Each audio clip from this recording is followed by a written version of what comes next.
Well, hey, what's up, Epic Church? So good to see you today. So good to be together, worship God in this place. You know, I couldn't help but think of that verse that says in the Psalms to enter God's presence with joyful singing. And man, our worship team, our production team, they did a great job leading us into awareness of God's presence today. Yeah, you can give them thanks. Thankful for our teams. We haven't had a chance to meet. My name is Ray Hammond. I serve as the executive pastor here at Epic Church. I want to add my welcome to all of you here in the room. So glad you're with us. I also want to say hey to those of you who are joining us online. And why don't we do this? Those of you in the room, help me welcome those who are joining us online today. Let them hear you. We love you. So glad that you can be with us today as well.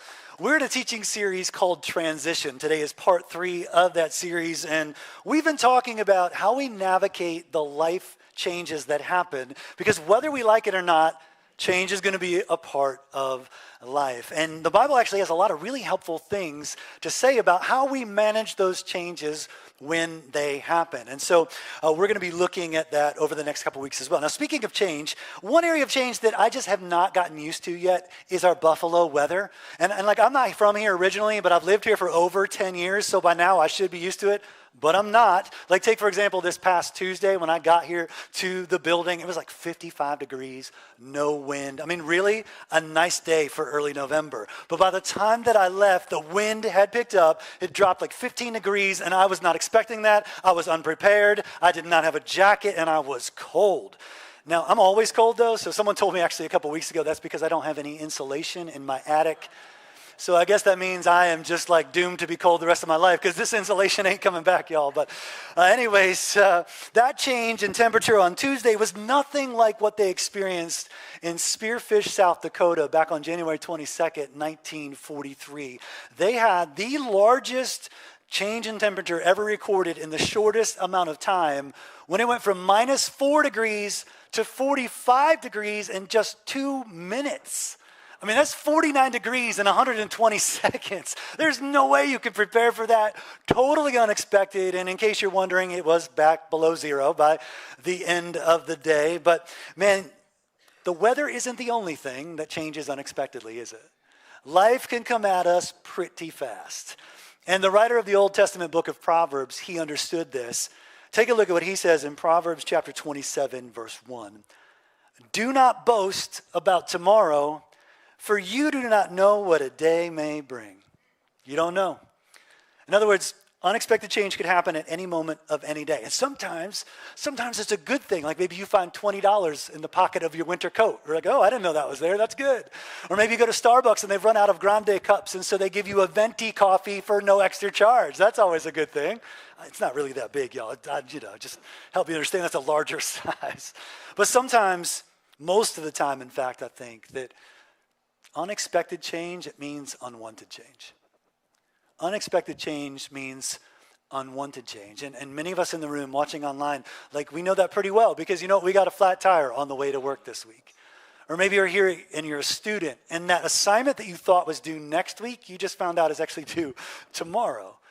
Or maybe a relationship suddenly ends. We lose a loved one unexpectedly. Or the people that we thought were our friends are actually spreading rumors about us on social media. And when those sudden unexpected changes happen, they fill us with uncertainty. Why? Because just like that, our future looks very differently from what it did just a moment before. And it leaves us wondering, like, how am I going to deal with this?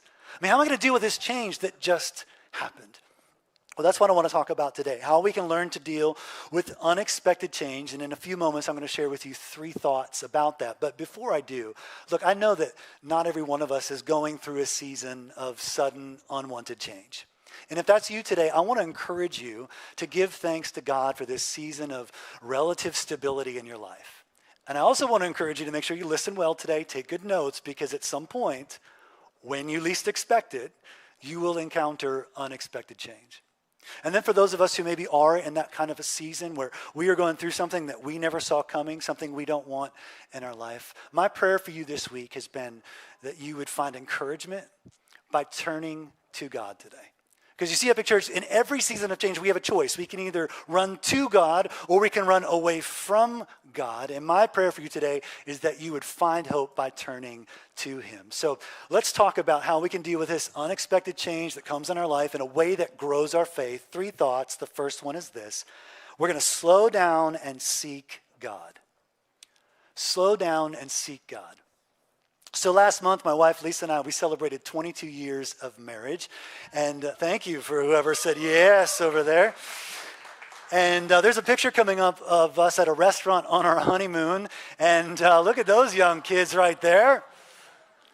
You know, that's funny that our server that night could not believe we were actually married. She thought we were way too young for that. She thought we were still in high school, kept calling other servers over to show them how young we were. And I know what you're thinking. I don't look a day older than I do then, and I want to thank you for that. But, you know, we weren't even supposed to be at that restaurant that night. We actually had found a different restaurant to go to in the Yellow Pages. Now, for those of you who are under 30 years old, I need to explain something to you. This was back in the dark ages before there were mobile phones and Google. There was no GPS, but there was this thing called a phone book. And in that phone book were names and addresses and these yellow colored pages where they had all the names of all the businesses listed in an area. So we found this restaurant that we were going to, got the address, and we headed out.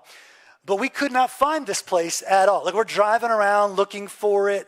Lisa's like, hey, why don't you stop and ask for directions? And I'm like, I think it's here somewhere, you know, it's just hard to see because it's nighttime, it's dark outside. And so we spend, I don't know, probably another 10 or 15 minutes looking for this place. And it's starting to get a little tense in the car. There's some hangriness starting to develop. And Lisa says, would you just stop and ask for directions?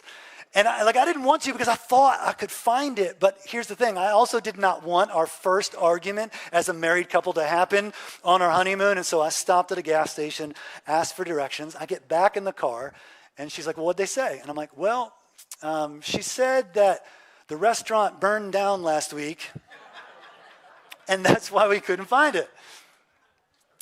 And I learned something very important that night at church. 2 somethings, actually. Number 1, always listen to your wife. But number 2, always stop, slow down, ask for direction. Because when we experience unexpected change in our life, it's confusing. And we don't know where to go, what to do, how long this is going to take. And our mind, it starts running away with fear and worry and discouragement and despair and disappointment and all these other things. And we start looking around, scrambling, trying to find answers to fix everything because everything's up in the air. We just want everything to slow down and settle down and get back to normal. But instead of speeding up, we actually need to slow down and seek God. It's like Psalm 46:10 says, be still. Be still and know, what does it say? That I am God. You see, at church, when we're still, we remember that God is God and we are not. And what he knows, we don't know, and he sees what we can't see. And what catches us by surprise is no surprise to him. And when everything around us is up in the air, our God is our rock, that solid ground on which we stand. So we're going to slow down and seek God. And to help me do that in my own life, I've set an alarm on my phone for 10:54. Not p.m., just so we're clear. I'm asleep at 10:54 p.m., it's 10:54 a.m. And okay, why 10:54? Well, because of Psalm 105:4, which says this: seek the Lord and the strength he gives. Seek his presence continually. And so every day when my phone goes off at 10:54 a.m., I stop whatever I'm doing, and I just start seeking the Lord in prayer.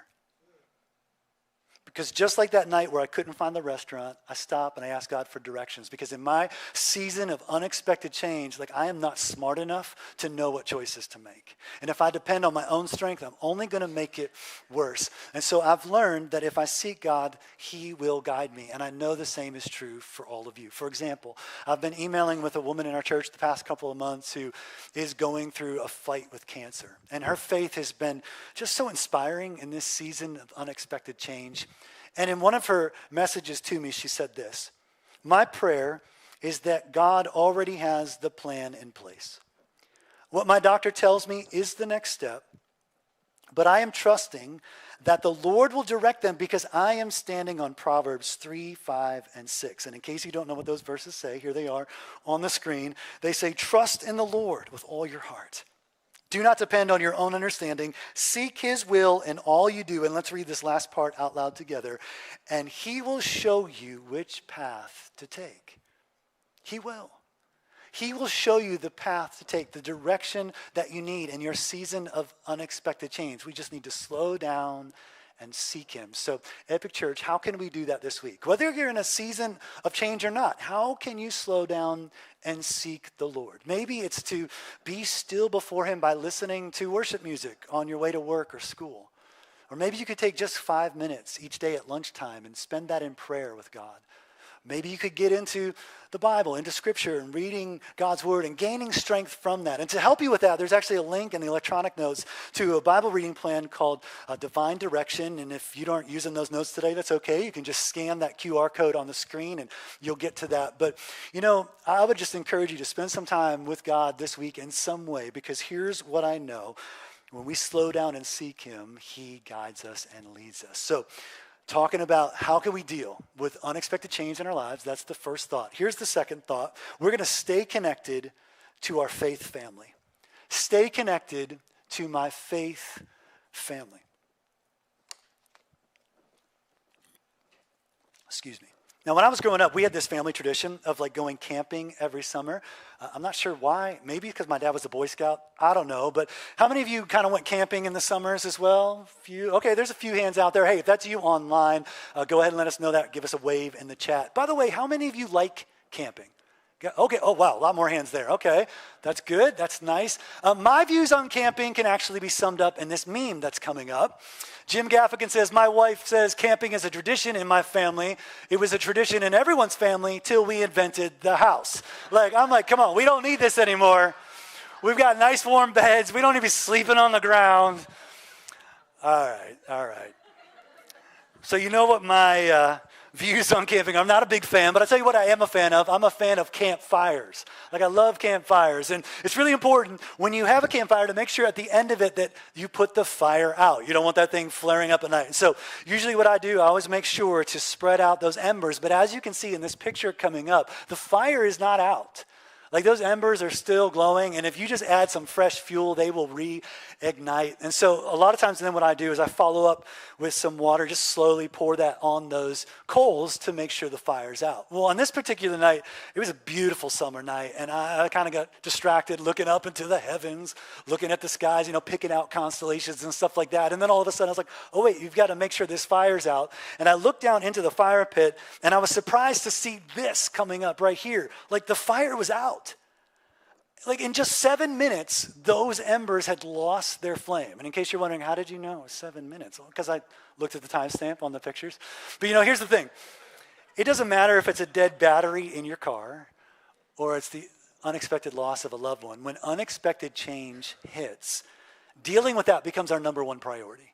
And all of our other plans, all of our routines, they get pushed to the side because we're trying to manage this thing that's just happened. And even our habits of faith can be affected in this way. We get so overwhelmed that we quit making it a priority to come together in person or online and worship God. Or we stop attending our small group, or we step away from serving. And please don't hear what I'm not saying. Okay, I'm not scolding you for missing church, okay? And I'm not trying to make anyone feel guilty today. I'm just trying to point out that we need to push back against our natural tendency to withdraw. Because if we withdraw, we will burn out. And it might take longer than 7 minutes, but our faith will grow cold, and we will descend into disappointment, discouragement, and despair. That's why the writer of Hebrews wrote this in Hebrews chapter 10, verse 24.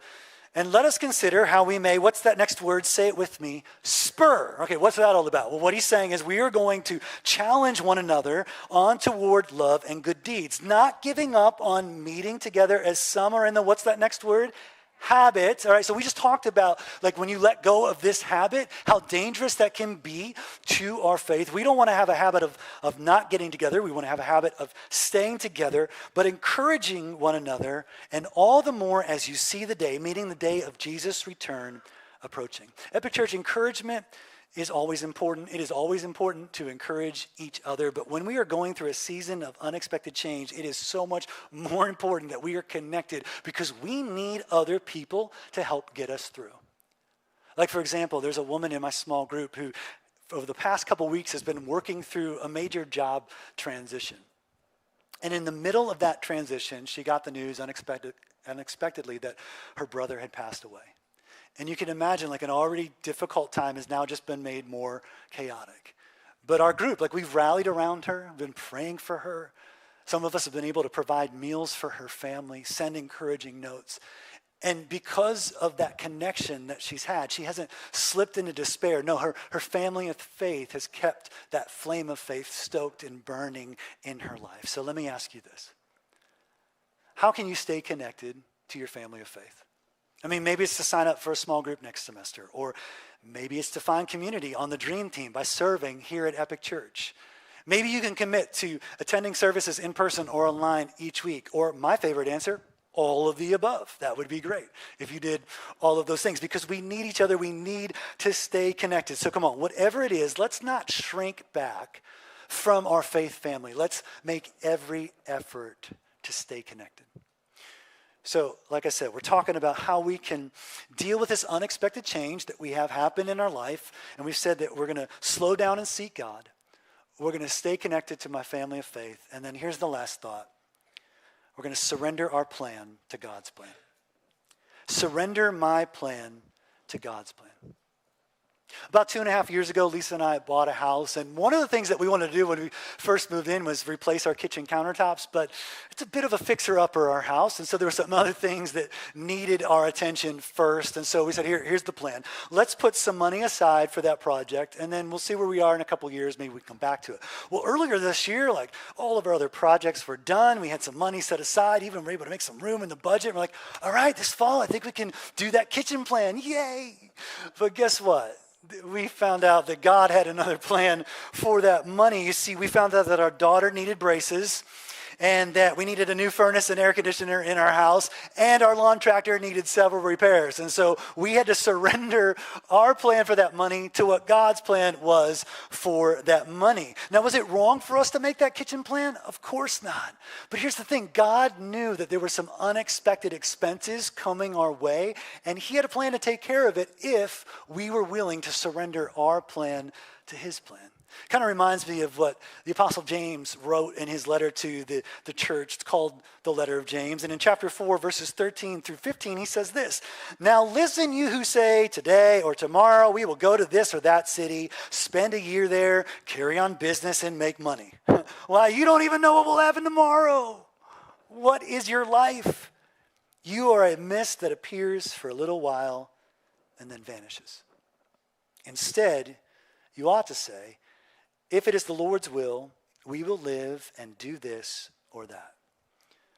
But here's what I know. That is easier said than done. It is way easier to say I'm going to surrender my will to God's will than it is to actually do that. And the reason why is because we like to be in control.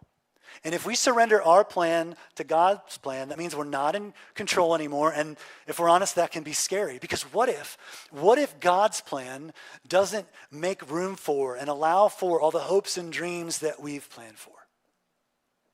And I understand that. I've been there before. And I've found it helpful to remember what the Apostle Paul wrote to the church in Rome in Romans chapter 8, verse 28. It reads, and we know that in some things God works for the good. It doesn't say that, does it? I'm just making sure you're all paying attention.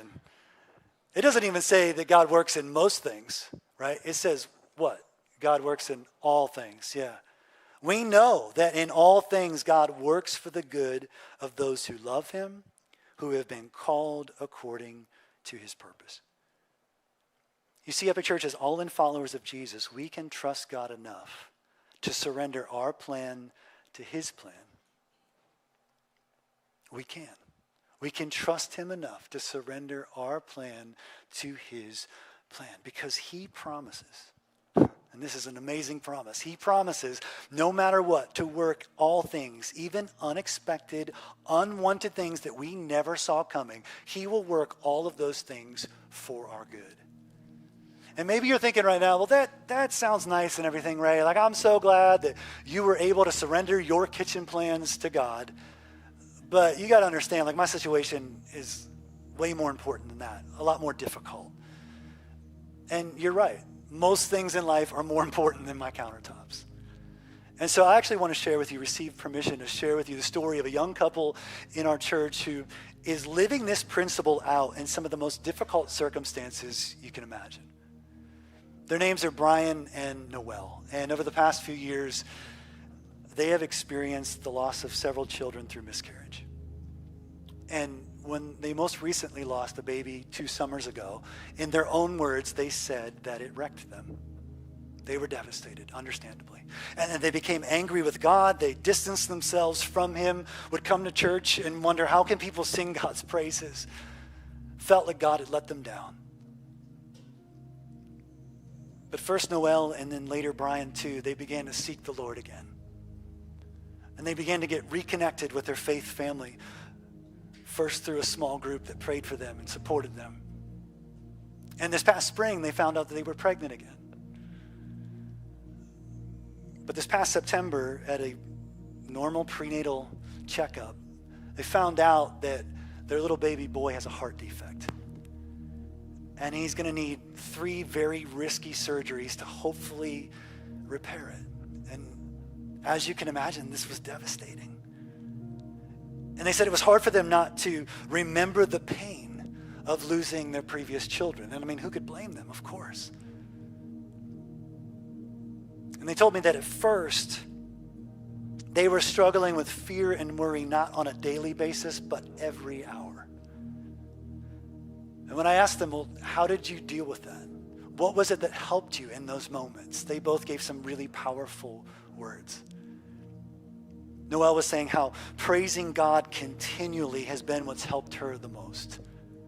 I mean, she's just looking for any way and every way that she can give God thanks, from just like every patient that she gets to serve at work, every kick that she gets to feel from their little baby boy, from every smile that she sees from their 2 little girls.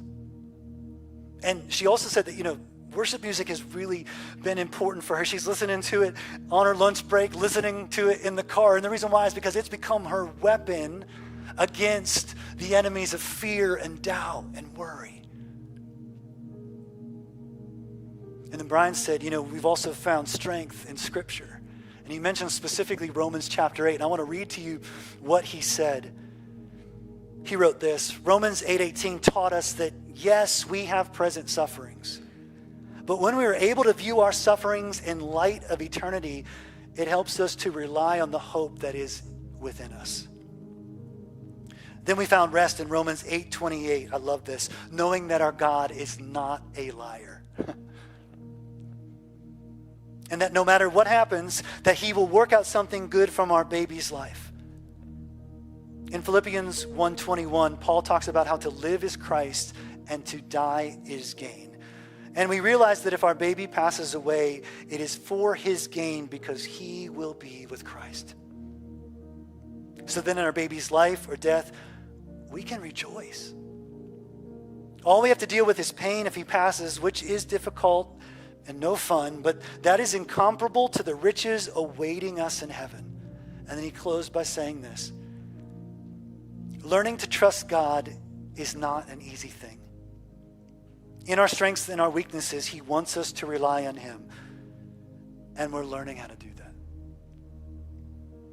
And I've read this several times, and it was just as powerful right now reading it as it was the first time that I read it. And Brian and Noelle, I know you're here today, and I want to thank you guys. I want to thank you for sharing your story. Your faith is inspiring. I know we've all been encouraged by God's faithfulness in your life. And to the rest of us, I'd remind us of what Brian said there at the end. Learning to trust God is not an easy thing.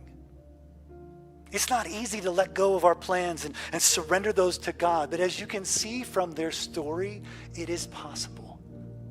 So, Big Church, let me ask you, are you willing to trust God enough to surrender your plan to his plan? Maybe it's in your relationships.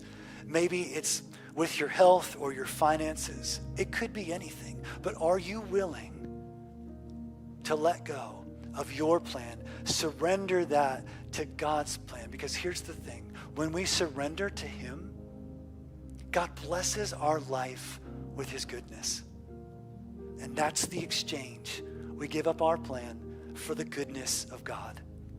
So I'm going to ask our worship team to come.